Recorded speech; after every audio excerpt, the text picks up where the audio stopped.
طالبان کی امارات اسلامیہ افغانستان کے امیر المومنین مولوی ہبت اللہ اخندزادہ ہیں، جو کہ عالم دین ہیں، شیخ الحدیث ہیں، جبکہ طالبان کابینہ زیرک اور تجربہ کار ماہر جنگجوؤں پر مشتمل نظر آتی ہے۔ جو اب تک نام آئے ہیں ان میں سب وہی لوگ ہیں جن کی پہچان ماہر زیرک تجربہ کار جنگجوؤں کی ہے۔ اب امارات اسلامیہ چلانے کے لیے زبردست ٹیکنوکریٹس درکار ہیں۔ افغان طالبان کے سپریم لیڈر مولوی ہبت اللہ اخندزادہ مبینہ طور پہ ان کے 3 نائبین ہیں، جو ملا عبدالغنی برادر جو کہ سیاسی امور کے سربراہ ہیں، سراج الدین حقانی عسکری امور، ابواللہ یعقوب جنگی امور کے آپریشنل کمانڈر ہیں۔ ان کے علاوہ شیر محمد عباس اسکزئی طالبان کے قطر میں سیاسی دفتر اور خارجہ تعلقات کے سربراہ ہیں، جبکہ طالبان کے بین الاقوامی جو سیاسی مذاکرات کی ذمہ داری وہ انس حقانی کے پاس ہوتی ہے۔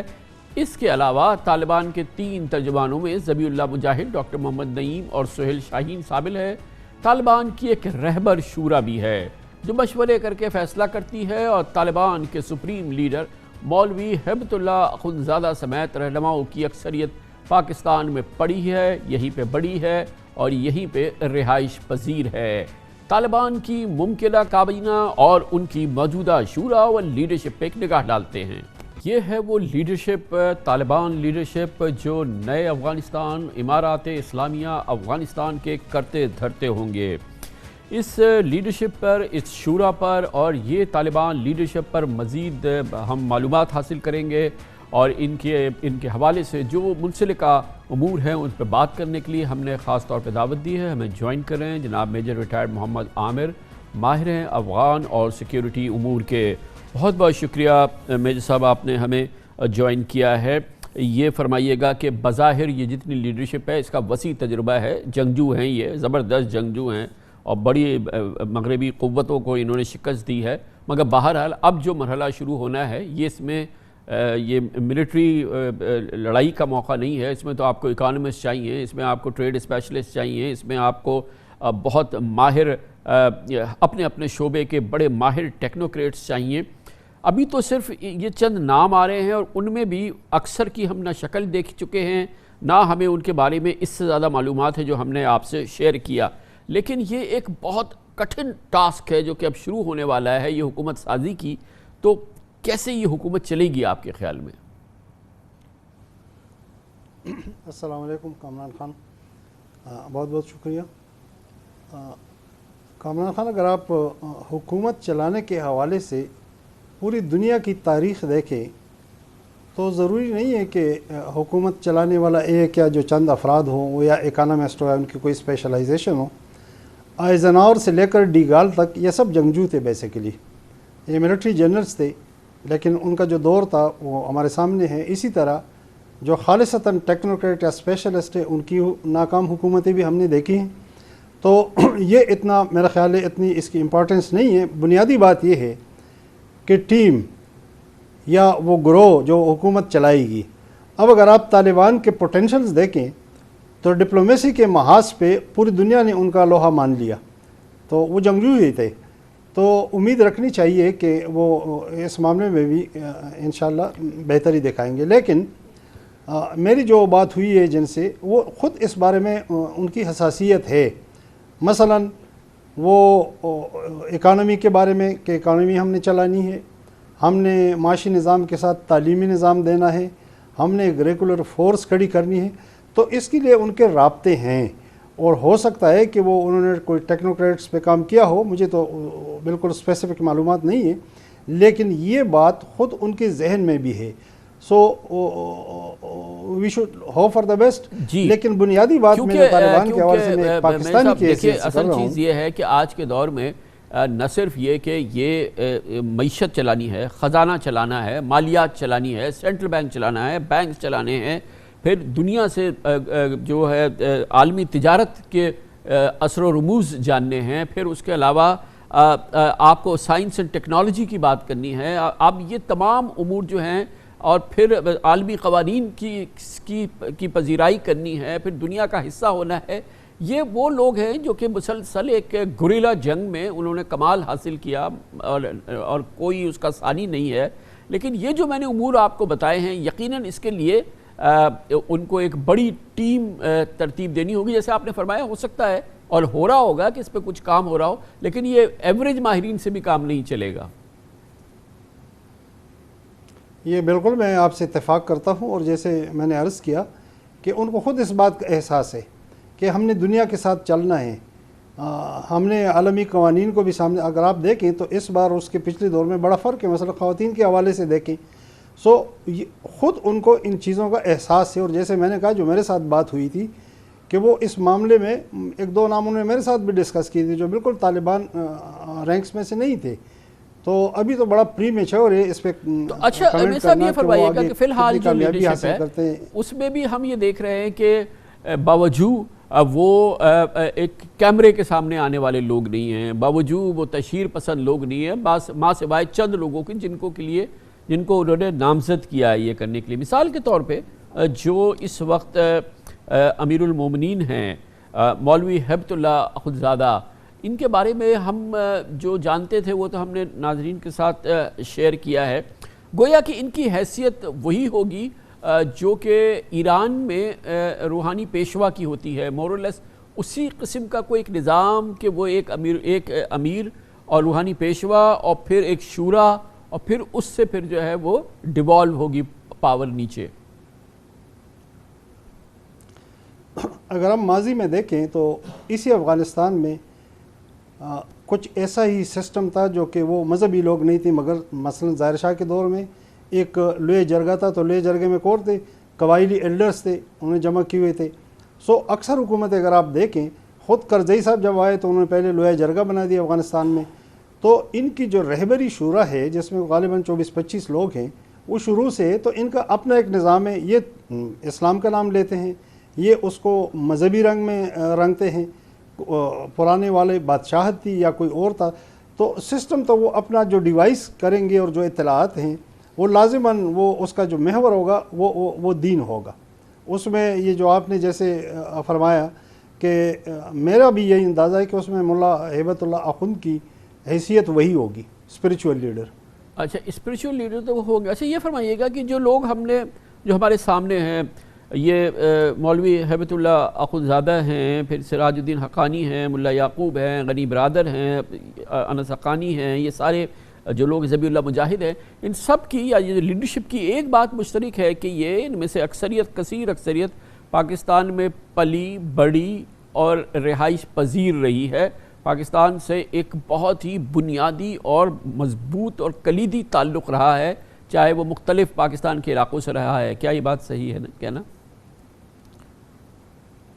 یہ بالکل صحیح ہے۔ اصل میں افغانستان کے جتنے بھی دین حاصل کرنے والے ہوتے ہیں وہ زیادہ تر پاکستان کے مدارس میں پڑھتے ہیں، یہاں سے وہ فارغ التحصیل ہوتے ہیں۔ ان کے علاوہ بھی ماضی میں بھی جتنے تھے، مثلا گلبدین حکمت یار صاحب، پروفیسر برہان الدین ربانی، ایون احمد شاہ مسعود، اس جیسے لوگ بھی پاکستان کے مدرسوں میں رہے تھے۔ تو یہ افغانستان چونکہ ماضی میں ایسا تھا کہ ہمارا بارڈر ورچولی ایسا تھا کہ بس اوپن تھا، وہ یہ جو 9/11 اس کے بعد تھوڑی سختی ہو گئی، اس سے پہلے اکثر جو لوگ تھے جو مذہبی لوگ ہیں افغانستان سے تعلق رکھنے والے، وہ دیوبندی مکتبہ فکر سے ہے، اور دیوبند کے جو بڑے بڑے مدارس ہیں جو KPK میں ہیں یا کراچی میں ہیں، وہیں سے وہ فارغ التحصیل ہے۔ تو جیسے آپ نے کہا یہ سارے یہاں کے پڑھی ہوئے ہیں، بلکہ یہاں رہے بھی ہیں بڑا عرصہ۔ تو میں صاحب ایک امپورٹنٹ بات میں پوچھنا چاہ رہا ہوں کہ پاکستان سے رغبت، پاکستان کی سرزمین سے رغبت، پاکستان کے لوگوں سے رغبت ایک معاملہ، دوسرا پاکستان کی ریاست سے اور ریاستی اداروں سے رغبت کے بارے میں آپ ہمیں بتائیے، کیونکہ مغرب میں دنیا میں یہ خیال ہے کہ جی کہ یہ سب ہمارے پروردہ ہیں، ہماری ISI کے پروردہ ہیں، یا ISI کے اشارے پہ چلتے ہیں، ISI ان کو چلاتی۔ لیکن اگر ابھی ہم حالات دیکھیں 2001 کے بعد، تو دراصل پاکستان نے اور پاکستان کی اسٹیبلشمنٹ نے امریکہ کے خلاف ان کے خلاف جنگ میں بھرپور حصہ لیا۔ بنیادی طور پہ القاعدہ کے خلاف تھا، لیکن پھر رخ ان کی طرف بھی موڑا گیا اور یہاں سے ڈرون حملے ہوتے تھے، یہاں سے سب کچھ ہوتا تھا۔ اس نے کس کیفیت کو جنم دیا ہے ان لوگوں کو جو کہ مغرب سے جنگ لڑے اور پھر ان کو شکست دی، اور پھر وہ پاکستان سے رغبت، پاکستان سے محبت، پاکستان کی سرزمین سے ان کی ایک انسیت مگر جو ایک تکلیف کا ان کا مشکل کا زمانہ تھا اس میں دراصل ہماری جو ریاستی قوت تھی وہ تو امریکہ کے ساتھ ان کے خلاف نبرد آزما تھی، لیکن مغرب کہتا ہے کہ ایسا نہیں ہے، ہم اصل میں ان کے ساتھ کسی انداز سے ہم ان کی مدد بھی کر رہے تھے۔ آپ کی کیا ہے یہ بڑا مشکل اور عجیب سی کیفیت ہے، اس کا ذرا سا آپ ایکسپلین کریں۔ یہ میں کامران خان صاحب تھوڑا سا ٹائم دوں گے، بڑا اہم ایشو آپ نے چھیڑا ہے۔ بدقسمتی یہ کہ میں کئی سالوں سے کہہ رہا ہوں کہ یہ پرسیپشن مینجمنٹ کا دور ہے، یہ ٹرینڈ میکنگ کا دور ہے، یہ اوپینین شیپنگ کا دور ہے۔ مثلا میرے پاس یہی امریکی پرانے سفیر آئے تھے اور انہوں نے ٹیررزم پہ بات کی، تو میں نے اسے کہا کہ دیکھیں آپ کے کتنے مرے ٹیررزم میں، 4000 کے 5000، انڈیا کے کتنے مرے 5000 6000، میں نے کہا ہمارے 80,000 شہید ہوئے، 70,000 سویلین، 10,000 سیکورٹی فورسز، کانسٹیبل سے لے کے IGP پولیس تک، سپاہی سے لے کے لیفٹیننٹ جنرل کے رینک تک۔ ہمیں چھوڑے، رابرٹ گرینیئر یہاں پہ اسٹیشن چیف تھا CIA کا اس 9/11 کے بعد، اس نے کتاب لکھی 88 ڈیز ٹو قندھار۔ وہ اس میں لکھتا ہے کہ ہمیں ISI نے جب کرزئی کے لیے اسلحہ لیا تو CIA پیمنٹ نہیں کر رہی تھی پینٹاگون، تو میں نے جا کے بڑی منت سماجت کی کہ مجھے بڑی امبیرسمنٹ ہو رہی ہے۔ اب آپ دیکھیں کامران خان صاحب، میں نے امریکن سفیر کو کہا، میں نے کہا ہم نے آپ کے ساتھ 2 کولیبریشن کی، ایک ماضی میں کی جنرل ضیاء کے دور میں، ایک یہ میں ماضی کے کولیبریشن کے فائدے گنوا سکتا ہوں، اس کولیبریشن کے نقصانات، ہمارے 80,000 شہید، ہمارے 450 خودکش، ہمارے اوپر 400 سے اوپر ڈرونز، ہمارا اکنامک بالکل کولیپس کر گیا کنڈیشن، ہمارا لینڈ آرڈر بروک ڈاؤن،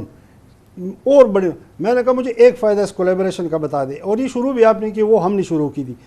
میں نے کہا اس کے باوجود، میں نے کہا ہماری GHQ پہ ٹھیک، ہمارے ایئر بیسز پہ ٹھیک، ہمارے نیول بیسز پہ ٹھیک، ہمارے فوجی پریڈس پہ ٹھیک، ہمارے فوجیوں کے سروں کے ساتھ فٹ بال کھیلا، اس کے باوجود ہم ٹیررسٹ ہیں کہ ہم ٹیررزم کا وکٹم ہیں۔ FATF میں ہم بنیادی وجہ کیا ہے؟ بنیادی وجہ اس کی یہ ہے کہ جنہوں نے ٹرینڈ بنانا تھا، جنہوں نے معصوم پاکستان کا کیس پیش کرنا تھا دنیا میں، وہ نہیں کر سکے، یہ ہمیں ماننا پڑے گا۔ ہم نے کہا جی ہم پراکسیز پال رہے ہیں، ہم بھائی کون سی پراکسیز؟ ہم نے کہا ہم اسٹریٹجک ڈیپتھ انڈیا نے کیا کہ ہم نے کیا 48 سے میں بھی گن لیتا ہوں، 48 میں عبدالکریم بلوچ کے کیمپ، 60 میں شیر محمد میری کے کیمپ افغانستان کی سرزمین پر، 70s میں NP کی حکومت ٹوٹی تو بلوچ اور پختونوں کے کیمپ، 80s میں ذوالفقار کے کیمپ، 9/11 کے بعد برمداغ، ہربیار، ڈاکٹر اللہ نظر اور TTP کے کیمپ۔ میں نے کہا ایک موقع مجھے بتا دے کہ ہم نے افغان سرزمین کو یوز کیا اپنے دشمن کے خلاف، لیکن ہم خود کہہ دیجیے ہمارا اسٹریٹجک ڈیپتھ کا شوق ہے۔ بھائی افغانستان بنیادی بات ہے کامران خان، جیسے آپ نے فرمایا ہم نے سب کچھ کیا، دنیا کو یہ نظر نہیں آ رہا ہے کہ ہم نے کرزئی کسی ایسی میٹنگ کسی اسلام آباد میں کی، یہ میں نہیں کہہ رہا ہوں، یہ ان کا رابرٹ گرینیئر کہہ رہا ہے۔ دنیا کو یہ نظر نہیں آ رہا ہے کہ احمد کرزئی کو ہم نے یہاں سے لانچ کیا، دنیا کو نظر یہ نہیں آ رہا ہے کہ ہم نے 57,000 بمبار انہی طالبان کے خلاف یہاں سے اڑائے، ہم نے 3 ہوائی اڈے دیے نیٹو کو، ہم نے نیٹو کو 20 سال سپلائی روٹ دیا، ہم نے ان کے سینکڑوں لوگ حوالی کیے، ہم نے ان کے سفیر کو بے عزت کر کے حوالی کیا، یہ دنیا کو نظر نہیں آ رہا ہے۔ دنیا ایک پریزمپشن پہ بات کرے، ڈبل گیم کی اصطلاح میں آپ کو بتاؤں، یہ 2001 میں جب زلمے خلیلزاد سفیر بن کر افغانستان آیا، وہاں پہ میٹنگ ہوئی، وہاں سینیٹر ہیلری کلنٹن آئی اور سینیٹر جیک ریڈ، وہاں یہ اصطلاح ایجاد ہوئی اور اس اصطلاح کو لے کر تینوں چلے گئے حامد کرزئی کے پاس، اور وہاں سے اور پھر اس اصطلاح کو ہم نے خود پروان چڑھایا یہاں پہ۔ تو میں اس میں میرا خود اپنا ایک شکوہ ہے اپنے آپ سے کہ جب ہم اپنے معصوم پاکستان، مظلوم پاکستان اور معصوم پاکستان کو ظالم اور مجرم بنائیں گے خود پریزمپشنز کے اوپر، ایزمپشنز کے اوپر، اور حقائق یہ ہیں جو میں نے بتا دی اور جیسے آپ نے بھی ذکر کیا، تو پھر تو ہم نے مجرم بننا ہے۔ لیکن دوسری طرف جو آپ کے سوال کا دوسرا حصہ، طالبان کی رغبت پاکستان سے، بلا شبہ انہوں نے ثابت کیا، دیکھے کامران خان بھائی پختون اپنا انتقام نہیں چھوڑتا، یہ سب کچھ ان کے ساتھ ہوا ہے۔ میں بار بار کہہ رہا ہوں کہ کوئی ایک واقعہ بتا دے جس میں افغان طالب ملوث ہو، کسی میں بھی ملوث نہیں۔ اس کو پاکستان سے جلال الدین حقانی 2002 میں آیا تھا، وہ جلبیب کو ملا، وہ DG ISI کو ملا، اور اس نے کہا کہ ہمارے ساتھ پاکستان نے اچھا نہیں کیا، لیکن ملا عمر کہتے ہیں کہ پاکستان جو بھی کرے پاکستان ہمارا دوست ہے اور رہے گا، ہمیں آپ ہمارے حال پہ چھوڑ دیں، ہم افغانستان کے پہاڑوں پہ چڑھ جائیں گے، امریکہ ہمارے پیچھے نہیں چڑھ سکتی۔ بنیادی بات ہمارے لیے جو ایک خوشگوار پہلو اس سارے ایپیسوڈ کا کہ 20 سال ہمارے لیے اذیت کے سال تھے، ڈرون، خودکش، 80,000 لاشیں، اسی طرح افغانستان کے لیے dizzy cutter bomb, mother of all bums, 52 بمبار، یہ ایک تباہی اور بربادی کا دور تھا ان دونوں ملکوں کے لیے بالخصوص یہ 20 سال۔ 20 سال کے بعد جنہوں نے یہ دور مسلط کیا اور جنہوں نے اس دور کو چلایا ان کا مخالف آ گیا. میرے لیے تو پہلا صحیح آف ریلیف یہ کہ ان کا مخالف آ گیا تو ظاہر اس کی سوچ ان سے مختلف ہوگی. دوسرا صحیح آف ریلیف میرے لیے یہ ہے کہ جیسے آپ نے فرمایا کہ طالبان کی رغبت ہے پاکستان کے ساتھ, ان کی ایک اٹیچمنٹ ہے پاکستان کے ساتھ, تو مجھے ایک رے آف ہوپ دیکھنا چاہیے اور مجھے اس سلسلے میں آپٹیمسٹک رہنا چاہیے کہ انشاءاللہ اب میرے حالات کیسے اور ہم میرے اس دن کو بدلنے والے ہیں. یقینی بنائیں, مستحکم بنائیں, اور آئندہ آنے والے دور میں جو یہ پرانی آپ نے شاندار پوری تاریخ بیان کی ہے جس میں ایک لمحہ بھی